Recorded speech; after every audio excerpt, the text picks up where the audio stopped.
Oh, man. Here we are. I finally got here. Been walking for 3.5 months from the New York Metro. The 94 WIP Afternoon Show is whole. Here we are. Now, the thing I'm going to have to figure out, Ike, is if your name goes first, I introduce you before I say my name. Is that how it works? No, you don't have to do that. Okay. You don't have to do that. I'm Spike Eskin. Yes. That is Ike Reese. Yes. In the other room is Jack Fritz. Yes. And we are the WIP Afternoon Show. Yes, we are. It was announced January 17th, and here we are April 16th. Is it April 16th? It is. And the show is whole. So for now, I have promised Ike 10 years. We will be here for 10 years and not a day more to get Ike to retirement. That is the goal. At least a decade. Yeah, brother. we don't have the name of the show yet, though I know Jack's name may or may not be in it. Ike's name will be first, and eventually we will have a name. Jack, you're good for 10 years to get Ike to retirement? Sure, yeah. Okay, all right. That's One day at a time. one day at a time is right. So, coming up at 2:30 or thereabouts, we have Nick Sirianni and Howie Roseman to do their pre-draft press conference. Of course, the draft is next week. And I've been listening to you guys for the last few months. You're talking about, the offseason and what you want for the Eagles. I've heard you talk about the draft. And I feel like everybody is fixated on the wrong thing. Everybody, you with the offense are Mr. Weapons. You wanted Saquon Barkley. You want to keep AJ. We locked up Devontae Smith. Everybody's happy about that. And you talking about the defense. The thing that I feel like everybody is talking about the sexy stuff and not talking about what wins games for the Eagles, especially over the last decade as they have had success. The thing that has won games for the Philadelphia Eagles is football guy stuff, trench stuff. The offensive line. I think about that 2017 team that won the Super Bowl in 2018, and I think about their weapons and all the points they scored. But from a weapons standpoint, that team really can't hold a candle to this team right here. This team has more talent weapons-wise than that team did. The difference with that team is we were sure that they had the best offensive line in football. And this offseason, of course, we saw the retirement of Fletcher Cox, but the other one, the one that happened first, was Jason Kelce. We all gave Jason Kelce's flowers. We're all very happy that he has his podcast. We all celebrate his amazing career. He's a Hall of Famer. He's an all-time Eagle. But for me, losing Jason Kelce is catastrophic. It's the one constant on the offense over the last decade that we could be sure of. Jason Kelce is anchoring the offensive line. And when thinking about the draft later on this month, I need them to think about the offensive line first.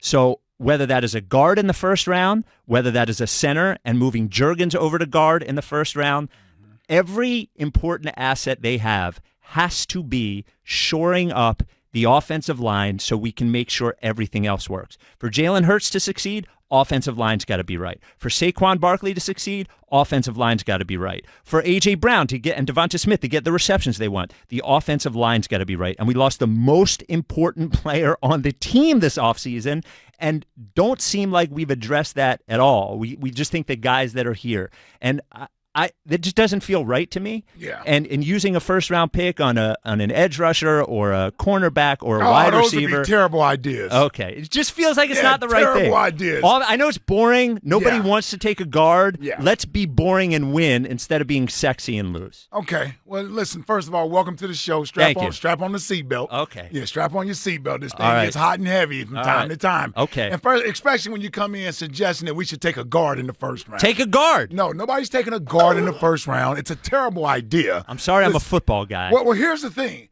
I'm sure everybody would be okay with making a safe pick at guard. You know why? Because it's hard to screw that pick up. It's not that it makes you a Super Bowl contending team. Like taking a guard, putting him between the center and the tackle, there's less chance that guy is going to have a negative impact on your performance and your results.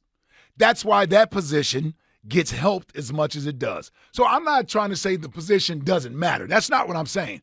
What I am saying is that the Eagles are better equipped to address that position later in the draft, preferably the third round on down, because I would use the first three picks on defensive players. That's what I would do. That's where they lack the most talent. You win championships by having the most talented players on your team. Our offense is set. It's set. It's set. You could put me in there, guard, and I guarantee we still win 11 games. Well, I don't know about that. They won 11 games last year. They had professionals at guard. I know. Don't take me literal. Okay. Don't take me literal. Just understand. My point is that you can put a third rounder, a fourth rounder, even a fifth round guard in there. You don't need to use draft capital on a first round pick with the first round pick on a guard. We're missing a premier edge rusher. We're missing playmakers in the secondary. And I'm not talking about guys that I feel will come in and start from day one is going to help you win a Super Bowl. We've done that. We've addressed the guys I think they're going to have significant impact on us winning a championship next year. We addressed that in free agency. So now it's about adding talent at positions you lack talent, particularly from a priority standpoint. It's not just for this year. It's for the following year. It's for next year as well. I got an opportunity to get one of the best corners, one of the best edge rushers, and add them to this defense. Hell, I would even consider linebacker at that position. The Eagles won't consider it. I was going to say. Yeah, they won't consider it, but I would. When I look at this football team, I got no worries on the offensive side of the ball. We need to start fixing this defense. You basically have one offensive lineman for two positions that you're sure of, right? You have Juergens. I'm he's sure either of the be entire line. Really? Yes. And here's why I'm sure of the entire line. Let's start with Jeff Stoutland. I trust his eye for talent. I trust his ability to coach up guys. The man took someone they drafted in the 7th round who had never played football before. And he's a starting left tackle in this league that's already on his, third contract? It did take a few years for him to get there, though. Mm-hmm. I mean, if we're going to compete for a Super Bowl next year. But that's at the left tackle position. That's the most difficult position. So imagine what he can do with a guard. So I'm more on the defensive side of the ball. I just am. I think taking a lineman is the safe pick. I'm not telling you it's a bad pick. I think it's a safe pick, and it's overkill. At some point, you got to trust your scouting department. You have to be able to identify talent on the defensive side of the ball, playmakers, and you have an opportunity to draft 3 of the best 53 players in the draft. 3 of them with the first 3 picks. First 3 picks should be on defense. This defense, where is that? I got talent plenty on the offense. Where are the guys defensively that I'm so keyed in on? I got one guy. Then after I tell you the one guy that we all agree on, everybody else is we're going to talk ourselves into this guy, that guy, that guy, that guy.